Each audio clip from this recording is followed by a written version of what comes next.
Well, I can describe a typical day before COVID blew it up for us. Okay. Right. And right now we're trying to figure out what the typical day is going to be like going into another season that we're hoping to start up here in December.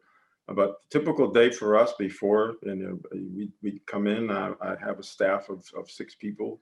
We're adding one this season, going to be 7.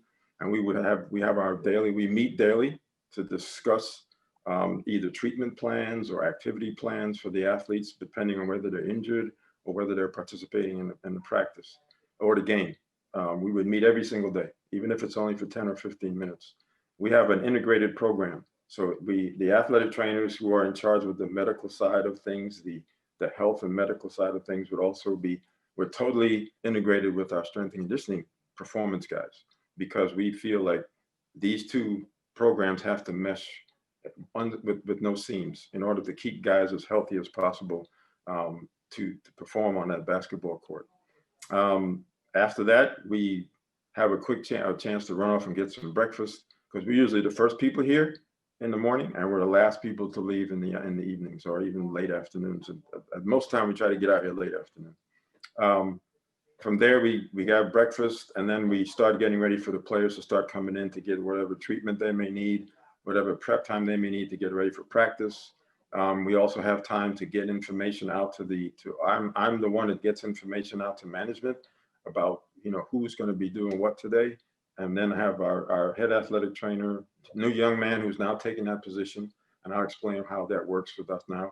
And he is the one that would take information to the coaching staff so that while they're getting their meetings going, they can sit down and say, okay, we have ABC, we got 10 guys today, we got 12 guys today, we got 15 guys today. Our goal is for them to have 15 guys every day and let them decide who they're going to play or who they're going to practice. That's our goal. But, unfortunately, injuries are going to happen no matter what you do to prepare. Currently, I am now in my 28th season in the NBA. So I'm transitioning. So I'm a sort of an emeritus position right now.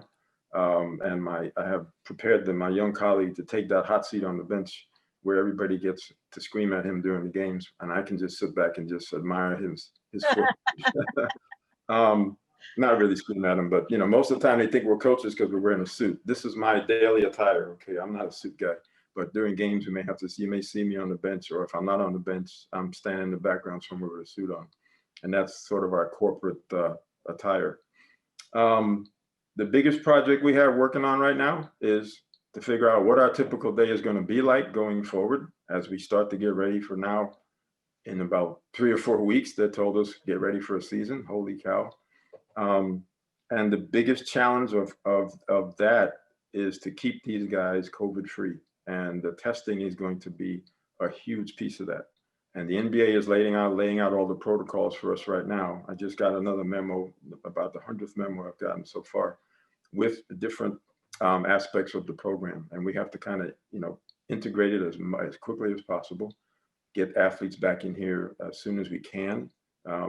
Our Thanksgiving holidays are going to be disrupted because if they're talking about training camp starting on December 1st, and given the new guidelines that Governor Cuomo has given us now for travel in and into the state. So now you're talking about, if you, like, I just came back from Texas last week. Before I left Texas, I had to have a COVID test 72 hours before I left Dallas. Then when I got here, I had to have another COVID test just to come into my place of work because the NBA requires that. And then tomorrow or Thursday, I'm going to, at my own expense, take another COVID test so that I don't have to spend 14 days in quarantine because I have to work. And so it's going to be even more of a challenge now because the athletes who are all over the place, we only have 2 guys that live in New York. We got to get them to understand you can't just show up here, because if you just show up here, you're not going to be able to free to roam around. You got to have, there's stipulations now that we have to meet, particularly for the state of New York. So that's kind of like the big project, and it's all hands on deck. It's not just me. It's not just my assistant. It's all of us involved, all hands on deck to get this thing worked out so that we can have a good, safe start to our season on the 22nd of December.